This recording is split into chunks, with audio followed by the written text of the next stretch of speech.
잠정정책 방향을 담은 주거복지 로드맵의 윤곽이 드러나고 있습니다. 집값 급등을 잡기 위한 단순 대응책이 아니라 서민 주거 지원에 힘을 기울일 것으로 보이는데요.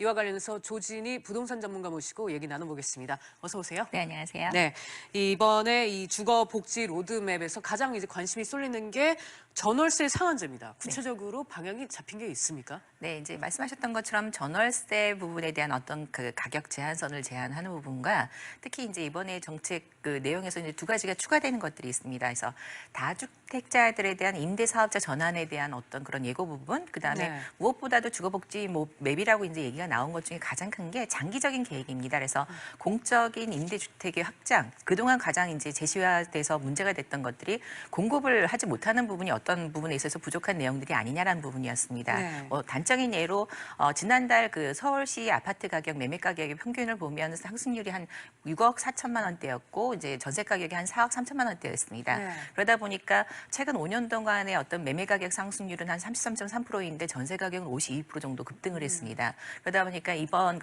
전월세 상한제를 통해 가지고 이제 연 그 5%를 넘지 않는 선에서 어떤 그런 규제 방안들이 보완돼서 나온다라고 보시면 될 것 같습니다. 네, 사실 그동안 매매가의 상승률도 굉장히 높다는 얘기를 했는데 전세가의 상승률은 굉장히 더 높군요. 그렇죠. 그래서 최근 들어서의 어떤 것들이 시장적인 반응이 왔었을 때는 네. 매매 가격 상승을 전세 가격이 못 쫓아간다고 했는데 실제 통계상에 보면 훨씬 더 많은 상승을 보이고 있습니다. 네.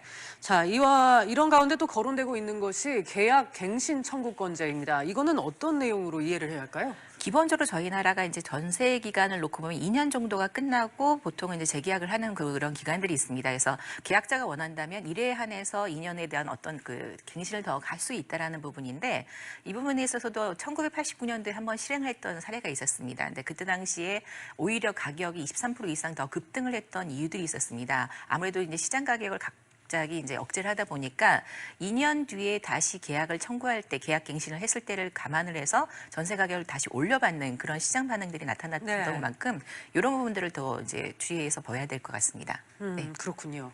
법 개정 문제도 있고요. 또 임대인 재산권을 침해할 수 있다 이런 부분도 있는데 국회 통과가 될까요, 진짜? 네, 지금 말씀드렸던 것처럼 네. 인위적인 규제에 의하다 보니까 오히려 가격도 상승을 했고 네. 무엇보다도 임대인의 재산권을 함부로 침해하는 것은 아니지 않느냐. 그리고 이 내용도 19대 국회 때도 이미 나왔었는데 그때도 실행하지 못했습니다. 근데 단지 이번에 이제 문재인 정부가 그 처음에 내세웠던 공약에 포함되어 있다 네. 그만큼 이번엔 좀 실행할 수 있지 않겠느냐. 그런데 이번에 더불어민주당에서의 어떤 그런 민간인들 대상으로 해서 참여를 했었을 때에도 실행 부분에 있어서의 어떤 시장 자유 경제 원칙에 어긋난다라는 반응들이 좀 더 많았기 때문에 그렇게 쉽게 통과가 되는 것들이 좀 어렵지 않을까 그렇게 바라보고 있습니다. 네. 지난 세 번의 부동산 대책에서 이딴 규제를 맞은 다주택자 얘기도 한번 해보겠습니다. 이번 정책에서 정부가 임대사업자에 대해 당근을 제시할지 관심이 쏠리고 있는데 이 부분에 대한 전망은 어떻습니까? 예, 우선 가장 큰 핵심 포인트들은 이제 그 공시가격 기준으로 해서 6억이 넘는 것들에 대한 주택들은 그동안 임대사업자 등록이 어려웠던 부분들을 이제 좀 해제시켜 준다는 부분이 컸고, 그 다음에 최근 들어서 그 다주택자에 대한 규제 때문에 임대사업자 전환을 등록 전환을 계속 정부가 유도했음에도 불구하고 등록이 안 됐던 문제들이 있었습니다. 그게 가장 컸던 게 임대사업자가 갖고 가는 혜택들이 크지 않았다는 거죠. 오히려 이제 소득을 노출함으로 인해서 건강보험료가 오른다거나 실제 내가 갖고 가야 되는 수익보다는 그 수익이 줄어드는 형태가 많았기 때문에 이번에 있어서 정책에 있어서도 가장 큰 핵심이 된다라고 한다면 양도세를 좀 이게 재산세, 양도세 부분을 좀 감면시켜 준다는 부분이 있는데 이게 네. 실제 크지 않다고 한다면 역시 그것도 어렵지 않을까. 뭐 이제 그 부분에 있어서 가장 보완이 필요한 부분 그리고 이제 건강보험료를 좀 감액을 해주겠다라는 내용들이 계속 네. 나오고 있는데 그 부분도 전체 양도세에 대한 기준이나 아니면 재산세 부분만큼의 어떤 혜택이 없다라고 한다면 유도를 한다 하더라도 정책이 실현되기는 좀 어렵지 않겠습니까라는 얘기들이 나오고 있습니다. 그렇군요. 이 임대사업자 등록과 관련해서는 정부도 아직까지 고민이 좀 많이 있기는 한 것 같습니다. 네. 임대사업자 등록 의무화 얘기까지는 이제 계속 얘기가 나왔었고 일단 유도하는 방향으로 가닥을 잡은 걸로 보이는데 네. 그렇게 이해를 하면 될까요? 네, 지금도 말씀하셨던 것처럼 네. 정책적으로 등록 의무화를 계속 이제 표방을 하고 있지만 말씀했던 것처럼 시장에서의 상황들이 실제 정부가 주는 혜택들이 크지 않다고 한다면 원래는 지금 정부가 내세우고 있는 주택 공급량에 있어서의 문제 때문에 다주택자들이 보유하고 있는 그런 주택들을 좀 더 현실화시키는 임대로다가 예. 전환하기 위한 그런 정책으로서 이걸 제시를 했는데 네. 그러다 보니까 이런 큰 혜택들이 없다고 한다면 굳이 공공연하게 이제 등록을 의무화하기 전까지는 등록하지 않겠다라는 시장 반응들이 좀 더 크다라고 보시면 될 것 같습니다. 사실 그동안 이제 부동산 정책을 정부가 내놓을 때마다 이 주택 공급량이 문제라는 지적이 계속 나왔었잖아요. 예. 그러니까 그에 대해서 이제 정부도 나름 고민을 해서 이런 이제 해결책이 방안을 내놓은 것 같은데 그에 대한 평가는 어떻게 하고 계세요? 예, 말씀하셨던 것처럼 이번 처음 그 정책이 나왔을 때도 뭐 매년 그 공공임대 포함해서 공적 그 공급량을 17만 호 이상을 늘리겠다고 했는데 실제 어떤 부지라든가 자금 마련에 있어서 현실이 안 되다 보니까 네. 수요층들이 있는 도시만에서의 어떤 다주택자들이 임대 사업으로 전환을 해서 일반인들을 통한 그 좀 더 현실화된 가격에 공급을 늘리겠다는 부분이 있었습니다. 근데 가장 큰 문제가 됐던 것들이 실제 이런 규제가 나왔을 때 시장에서 또 특히 이제 내년 4월 전까지 팔릴 거다 아니면 또 물량을 내놓을 거라고 했는데 오히려 가격은 상승을 하고 물량이 나오지 않는 현실이 지금 현재의 상황입니다. 그러다 네. 보니까 정부는 계속 그 대책을 내놓지만 오히려 시장에서는 현실성이 없다. 그리고 오히려 이런 정책이 나와서 시스템이 돼가지고 규제가 될 때까지 어떻게 보면 좀 냉정한 얘기지만 정부가 바뀌게 될 것 같은데 그럼 이번에 한 번 더 추이를 지켜보자. 오히려 시장의 반응은 좀 냉담하다고 보시면 될 것 같습니다. 네.